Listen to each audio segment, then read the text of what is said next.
Okay, if you have ever remodeled a home, if you've I figured you had. If you've repaired flood damage, then you need a permit, to do almost pretty much any kind of construction. Yeah, it helps protect you to make sure it's done right. So one Houston neighborhood doesn't understand how a developer is building dozens of homes without a single permit.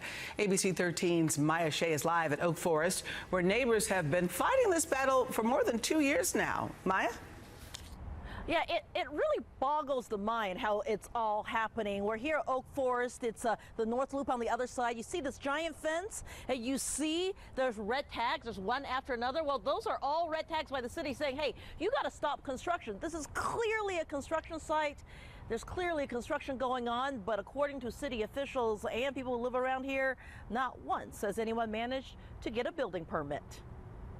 From the air, you can see major construction is clearly underway on this large tract of land between the North Loop and Oak Forest. And for Sherry Ivanicki and her neighbors, it's been a nightmare. We have been fighting the developer on this project for over 2 years with no warning. According to City of Houston records, developer Scott Lichtenberg has been working on this project since 2022. At times, plans have called for 70 townhomes or apartments with lots of units. But one thing the site has never had, apparently, a permit to build. We've been fighting with the city, yet he still has not ever been approved for one permit, and he has poured concrete, brought in dirt. Municipal court records show Lichtenberg has been fined several times, and at one point there's even been an arrest warrant. But being Class C misdemeanors, the red tags and citations have little teeth.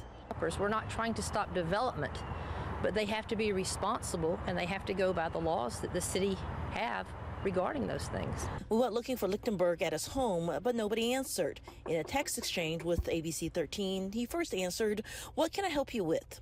I would like to talk to you about your project on Oak Forest. I don't talk to the fake news, thanks." Which means for now, there's nobody stopping this unpermitted project, and neighbors aren't even sure what will be built. It makes me very sad for our residents and for the people who are going to be living here, because if you don't have permits, how do we know that it's going to be done properly? Now, the city council member representing here, Abby Kamen, as well as the city legal department, are well aware of what's going on. They're monitoring the situation, but whether or not anyone will escalate this into some sort of a civil lawsuit, that has not yet happened. So we know those red tags will go to trial in May, but they're just Class C misdemeanors, and he could very well pay a fine and keep on building. We'll keep you updated on what happens. Live in Oak Forest, Maya Shea, ABC 13, Eyewitness News. Well.